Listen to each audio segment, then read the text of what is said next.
Good morning बच्चों, कैसे हैं आप लोग। आशा करती हूँ कि आप लोग घर में सभी स्वस्थ और अच्छे से होंगे और खूब मन लगाकर पढ़ाई कर रहे होंगे। बच्चों, आप लोगों को मैंने दो मित्र की कहानी पढ़ाई थी और आप लोगों ने उस कहानी को उम्मीद करती हूँ कि फिर से पढ़ा होगा। तो चलिए बच्चों, आज आप लोगों से दो मित्र कहानी की प्रश्न उत्तर की आज चर्चा करती हूँ। पहला प्रश्न है, दोनों मित्र दुखी क्यों थे। बच्चों, आप लोगों ने कहानी में पढ़ा होगा ना कि दोनों मित्र निर्धन थे, इसलिए वे दुखी थे। निर्धन यानी कि गरीब। तो आप लोग अच्छे से पढ़े होंगे तो सारे प्रश्नों के उत्तर आप खुद दे सकते हैं। इसे आपको किसी की सहायता भी लेने की ज़रूरत नहीं पड़ेगी। इसलिए मैंने पहले भी क्लास में कहा था कि आप लोग इस चैप्टर को, इस पाठ को खूब अच्छे से पढ़ेंगे। तो चलिए, तो मैं आप लोगों को इसका उत्तर बताती हूँ। दोनों मित्र दुखी इसलिए थे क्योंकि वे दोनों गरीब थे। प्रश्न 2, सुनील ने प्रदीप से अपनी क्या इच्छा बताई। तो दोनों जो दोस्त थे वो आपस में बातें किए थे, आपको याद है। तो सुनील ने प्रदीप से अपनी क्या इच्छा बताई। सुनील ने प्रदीप से अपनी इच्छा बताई कि अगर उसके पास खूब सारा धन होता तो वह खूब मौज में रहता। याद है आप लोगों को, सुनील क्या बोला था अपने दोस्त को, अगर उसके पास बहुत सारा धन होता तो वो क्या रहता, मौज में रहता। और प्रदीप ने क्या कहा था कि उसे किस पे भरोसा है, मेहनत पर। लेकिन यहाँ पे प्रश्न पूछ रहा है, सुनील ने प्रदीप से अपनी क्या इच्छा बताई।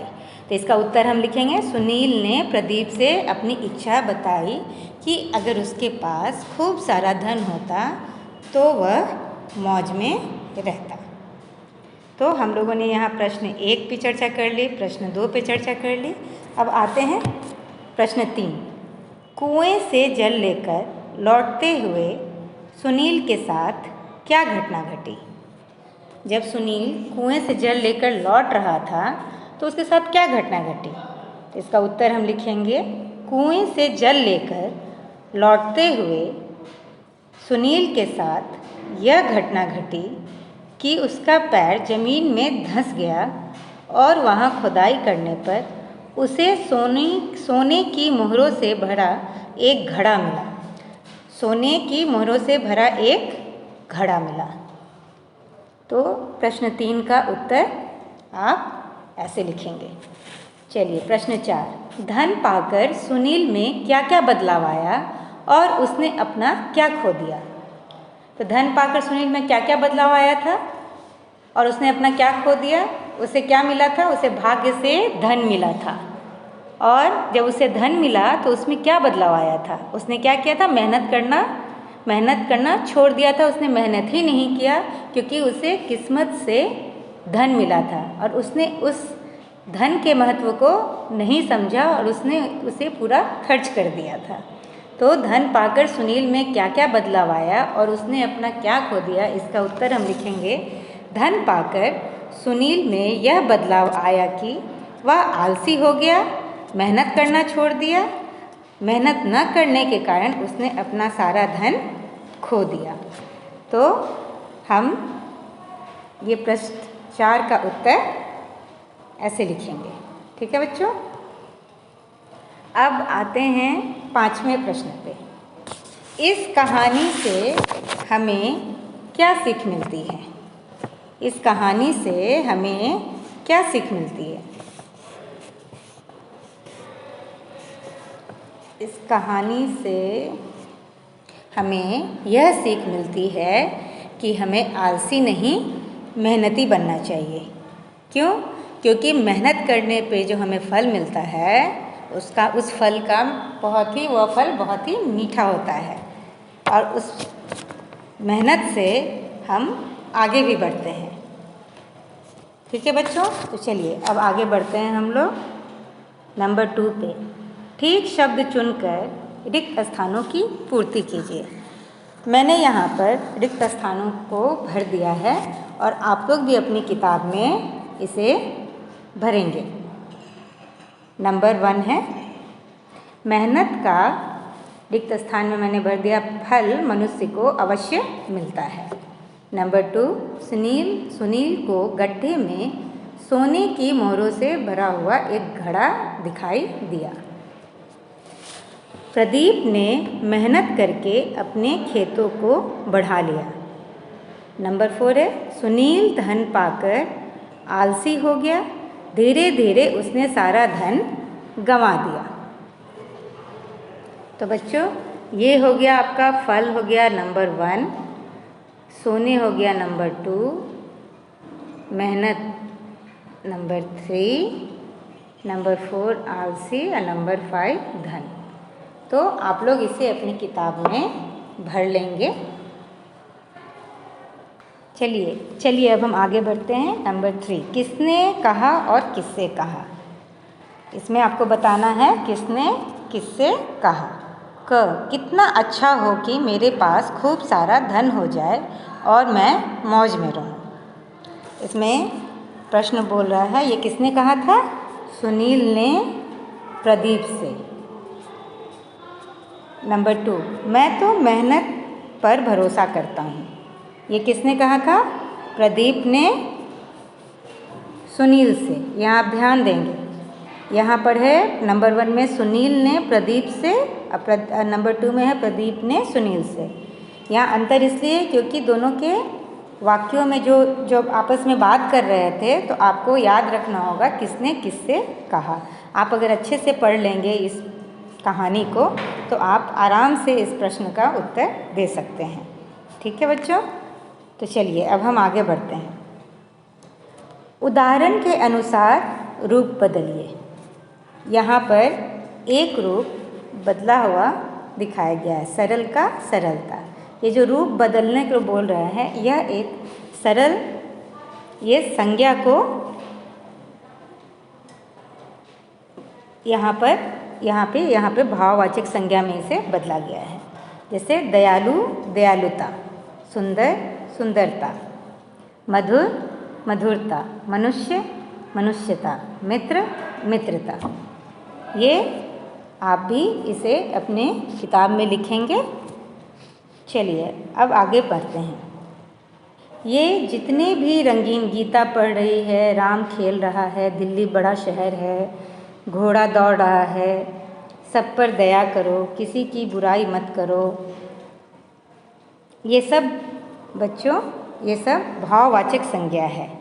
इसमें गीता, राम विशेष व्यक्ति के नाम है, दिल्ली बड़े शहर का, घोड़ा जानवरों की जाति, एक जाति का नाम है, दया एक भाव है, बुराई एक विशेष दोष का नाम है।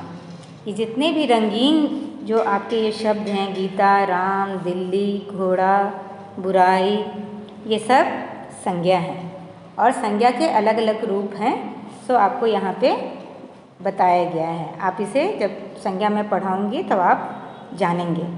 जैसे यहाँ पे गीता और राम विशेष व्यक्ति का नाम है, दिल्ली शहर का नाम है, घोड़ा एक जाति का नाम है, दया एक भाव है, बुराई एक विशेष दोष का नाम है। ये सब जो है ये सब संज्ञा है और संज्ञा के अलग अलग रूप होते हैं, वो आप आगे पढ़ेंगे। किसी व्यक्ति, वस्तु, प्राणी, स्थान या भाव के नाम को संज्ञा कहते हैं। ये तो आप लोग पढ़ चुके हैं, लेकिन फिर से इसको आप अच्छे से याद कर लें। किसी व्यक्ति, प्राणी, वस्तु, स्थान या भाव के नाम को संज्ञा कहते हैं। अब आप पाठ में से 3 संज्ञा शब्द छांट कर लिखिए। ये आपका होमवर्क है, आप इसे, ये आपका काम है, आप इसे लिखेंगे, अपनी कॉपी में लिखेंगे। ठीक है बच्चों, चलिए अब इन्हें शुद्ध करके लिखिए। यहाँ पे ये गलत दिया हुआ है, इसको शुद्ध करके मैंने यहाँ पे विश्वास ये लिखा है। यहाँ दोनों गलत है, ये मैंने यहाँ सही लिख दिया है। ये भी मैंने ठाठ ये गलत लिखा है, यहाँ ठाठ ऐसे होगा। फ़ौरन यहाँ लिखा है, यहाँ फ़ौरन होगा ऐसे, मैंने सही शब्द लिखा है, यहाँ गंवा भी मैंने सही शब्द लिखा है। तो आप लोग भी इसे कॉपी में लिखेंगे, ये वाली अब पाठ में से, और इन्हें शुद्ध करके लिखिए। इन दोनों को आप कॉपी में बनाएंगे। चलिए अब आते हैं, नीचे दिए गए शब्दों के विलोम शब्द पाठ में आए हैं। सामने दिए खाली स्थानों में अक्षर भरकर इनके विलोम लिखिए। यहाँ नीचे में विलोम शब्द दिए गए हैं, धनी, सुखी, अधिक, मेहनती। अब इसके विलोम शब्द हमको यहाँ लिखना है। तो धनी का होगा निर्धन, धनी का निर्धन, सुखी दुखी, अधिक थोड़ी, मेहनती आलसी। ये चारों इसके विलोम शब्द हैं। आप लोग भी इसे अपनी किताब में भर लेंगे। चलिए अब आगे बढ़ते हैं। प्रदीप ने कौन से 2 काम अच्छे किए लिखिए। ये आपका होमवर्क है, ये आप खुद अपने दिमाग से लिखेंगे और इसे भरेंगे, और इस कहानी को अपने दोस्तों को ज़रूर सुनाएंगे, क्योंकि ये एक बहुत ही अच्छी कहानी है और इससे आपको भी सीख मिली, अपने दोस्तों को भी सीख दीजिए। चलिए अब हमने यहाँ पे सारे प्रश्नों के उत्तर आपको लिख कर दिया है। इसे आप लोग अपनी कॉपी में अच्छे से लिखेंगे। मैं फिर से एक बार पढ़ दूँ। चलिए पहला प्रश्न है, दोनों मित्र दुखी क्यों थे। दोनों मित्र दुखी इसलिए थे क्योंकि वे दोनों गरीब थे। प्रश्न 2, सुनील ने प्रदीप से अपनी क्या इच्छा बताई। सुनील ने प्रदीप से अपनी इच्छा बताई कि अगर उसके पास खूब सारा धन होता तो वह मौज में रहता। प्रश्न 3, कुएं से जल लेकर लौटते हुए सुनील के साथ क्या घटना घटी। कुएं से जल लेकर लौटते हुए सुनील के साथ यह घटना घटी कि उसका पैर जमीन में धंस गया और वहाँ खुदाई करने पर उसे सोने की मोहरों से भरा एक घड़ा मिला। धन पाकर सुनील में क्या क्या बदलाव आया और उसने अपना सारा क्या खो दिया। धन पाकर सुनील में यह बदलाव आया कि वह आलसी हो गया, मेहनत करना छोड़ दिया, और मेहनत न करने के कारण उसने अपना सारा धन खो दिया। इस कहानी से क्या सीख मिलती है। इस कहानी से हमें यह सीख मिलती है कि हमें आलसी नहीं मेहनती बनना चाहिए। बच्चों, किसने कहा और किससे कहा, ये मैंने किताब से ही दिया है, इसे मैंने आपको समझा दिए हैं। आप लोग इसे अपनी कॉपी में लिख लेंगे। वाक्य बनाओ। यहाँ मैंने कुछ वाक्य बनाया है, मेहनत, निर्धन, मित्र, नदी, आलसी। इन 5 शब्दों से मैंने एक वाक्य बनाया है। जहाँ जहाँ मैंने खाली स्थान छोड़ा है उसमें आप लोग एक वाक्य अपने से बनाएंगे और सभी कार्य को अपनी कॉपी में लिखेंगे तथा किताब की पृष्ठ संख्या 10 और 11 को भरेंगे। ठीक है बच्चों, आज के लिए इतना ही। धन्यवाद।